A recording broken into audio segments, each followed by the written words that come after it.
দুটোতেই তথ্যে বিশ্বাসী নয়, কে বহিরাগত কে ঘরে এটা নয়, আর সংখ্যালঘু বা সংখ্যাগুরুত্ব আমি বিশ্বাসী নয়। আমার কাছে কথা হচ্ছে যাদেরকে প্রার্থী করেছে তারা সমাজকে কতটা দেবে, এতে আমি বিশ্বাসী। যারা কথাই কথায় বহিরাগত বলে তাদেরকে জিজ্ঞাসা করুন যে ইউসুফ পাঠান বাংলার কোন ঘরে জন্ম হয়েছে, বা বাংলায় বাড়িটা কোথায়, আসানসোলের প্রার্থীর বাড়িটা কোথায়, কীর্তি আজাদের বাড়িটা কোথায়, তাদেরকে জিজ্ঞাসা করুন। যারা সংখ্যালঘু করে তাদেরকে পার্সেন্টেজটার কথা বলুন। পশ্চিমবাংলার বিধানসভাতে প্রায় 40টা তো সংখ্যালঘু সমাজের বিধায়ক আছে, কি করছে তারা সংখ্যালঘুদের জন্য?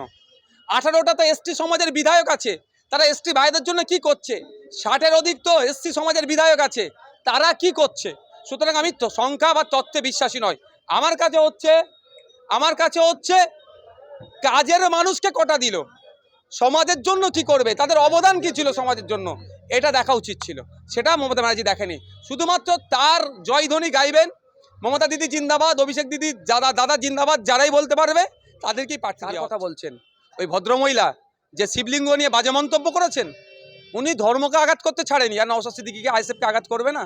ওনার তো রন্ধে রন্ধে ওই ধরনের কথাবার্তা চলছে। 1998 সালের কথা কি উনি ভুলে গিয়েছেন? বিজেপির গর্বে তৃণমূলের জন্ম হয়েছিল 1998, 1999, 2000, 2002, 2004, একাধিক সময় তো মমতা ব্যানার্জি বিজেপির সাথে ঘর সংসার করেছে। আজকের ডেটেও উনি বলে আরএসএস অত খারাপ ছিল না। উনি আজকের ডেটেও বলেন আডবাণীজি মোদি অতুলজি ভালো ছিল, অমিতজি খারাপ। তাহলে ওনাদের কথা কি? ওনারা হচ্ছে বিজেপি আর তৃণমূলের বাইনারি করে, বিজেপি তৃণমূল যোগশাসক রেখে এই নির্বাচন বৈতরণীটা পার করার চেষ্টা করছে। আর আইএসএফকে মানুষ ভালোবাসছে, সেই জন্য আইএসএফকে দেখে দিতে চাইছে। তবে প্রস্তুত থাকুন, যাদবপুর এলাকার ধর্মপ্রাণ মানুষেরা, কি হিন্দু কি মুসলমান কি ভিন্ন ধর্মের যারা না কেন, সায়নী ঘোষ মহাশয়ার ওই যে শিবলিঙ্গ নিয়ে যে বাজে মন্তব্য করেছেন, ধর্মকে অবজ্ঞা করেছেন, ধর্মকে আঘাত করেছেন, এই ধর্মকে আঘাতের জবাব ধর্মপ্রাণ মানুষেরা দেবে। সিএ তো ভোট ধরা কল, কি প্রতিক্রিয়া দেবো? সিএ করেছে, তৃণমূলের মনে লাড্ডু ফুটেছে। বিজেপি একটা ভোটকে তার ধরে রাখতে চাইছে, আর তৃণমূল সিএর ভয় দেখিয়ে ভোট করতে চাইছে। তৃণমূল যদি সিএর বিরোধিতা করতো তাহলে পার্লামেন্টে যারা ভোট দেয়নি এমন দুজনকে ক্যান্ডিডেট করলো কেন? খলিলুর রহমান সাহেব, সাজদা আহমেদ মহাশয়া, এই দুজনকে প্রার্থী করলো কেন? সিএ নিয়ে তো আমি সুপ্রিম কোর্টে কেস করে আছে, আমি মেনশন করেছি, উকিলের সাথে কথা হয়েছে, মেনশন করছে, মামলা চলবে সিএ নিয়ে। তবে একটা কথা, ধর্মীয় বিভাজন কেউ করবেন না, অনুরোধ করছি মিডিয়ার মাধ্যমে। এটা ধর্মীয় বিভাজন করে ভোট লুটার ধান্দা হচ্ছে সিএ নিয়ে, এটা আমরা হতে দেব না। আমরা সিএ এর কেন অপোজ করছি? এটা ধর্মীয় বিভাজন করার জন্য সিএ এটা আনা হয়েছে।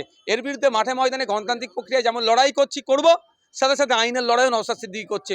অভিষেক ব্যানার্জি, মমতা ব্যানার্জি বা সায়নী ঘোষেরা করে না। নওশাদ সিদ্দিকী আর ভয়ের জায়গা কোথায় রেখেছে? একবার 42 দিন জেল খাটিয়ে সব ভয় কাটিয়ে দিয়েছে। ভয় তো এটাই জেলের। আর মরার ভয় আমরা যেদিনকে জন্ম হয়েছি সেই দিন থেকে মৃত্যুর দিন আমরা গুনি। আমরা জন্মদিন পালন ওই জন্যই করে না, মৃত্যুর দিকে এগিয়ে যাচ্ছি বলে। আরও কিছু কারণ আছে, তো মৃত্যুর ভয় আমরা করি না, মাথায় কাপড় বেঁধে সবসময় করি। ভয়টা থাকে তো জেল খাটানো, জেল 42 দিন খেটে নিচ্ছি, ওখানে দেখে নিচ্ছি, মোবাইল চাইলেও কেউ যদি চাই পেয়ে যাবে, যদি আমি মোবাইল ব্যবহার করিনি, সবই ফ্যাসিলিটি আছে। বরঞ্চ আমি মনে করি জেলে থাকলে একটু শান্তি থাকবে, মোবাইলটা টিপি বা বাইরের অত খবরের মাথায় আসে না। ওখানে একটা লাইফ এখন আলাদা একটা লাইফ জীবনযাপন করা যায়, তো ভয়ের কোনো ব্যাপার নেই। সময় কথা বলবে, আমাদের রাজ্য কমিটির আছে, এদেরকে একটু ভালো করে বলুন যাতে আমার সাথে যেন সাথ দেয়। এরা কয়েকজন একটু বেগড়িবাই করছে আমাকে নিয়ে, যাতে আমাকে ওখানে অনুমোদন দেয়। অবশ্যই, এখনও বলছি, আজকেও তো বললাম আমি অনুমোদনের অপেক্ষায় আছি। শুধু এ ঘটনায় নয়, সন্দেশখালীর মানুষ শান্তিপূর্ণভাবে ভোট দিতে পারলেই তৃণমূলের উপরে প্রভাব পড়বে। নট অনলি সন্দেশখালী, সারা রাজ্যের যেখানে যেখানে শান্তিপূর্ণভাবে নির্বাচন হবে তৃণমূল ব্যাক করে যাবে। তবে একটা কথা, শুধু ভাই গ্রেপ্তার হয়নি, আগামী দিনে গ্রেপ্তার হবে কার গেস্ট হাউসে শাহজাহান শেখ আশ্রয়ে থাকতো, এই নামটা বলে যাচ্ছি। আগামী দিনে এও গ্রেপ্তার হবে। যদি সিবিআই কাউকে না এড়িয়ে যায়, সিবিআই যদি সঠিক তদন্ত করে, আশা করবো সিবিআই সঠিক তদন্ত করবে, কার গেস্ট হাউসে রাত্রি যাপন করতো তাকেও অ্যারেস্ট করতে হবে। যার নামে লুকআউট নোটিশ আছে তাকে আশ্রয় দেওয়া মানে, সে একটা ক্রিমিনালকে আশ্রয় দেওয়া মানে তাকেও কিন্তু দণ্ড পেতে হবে।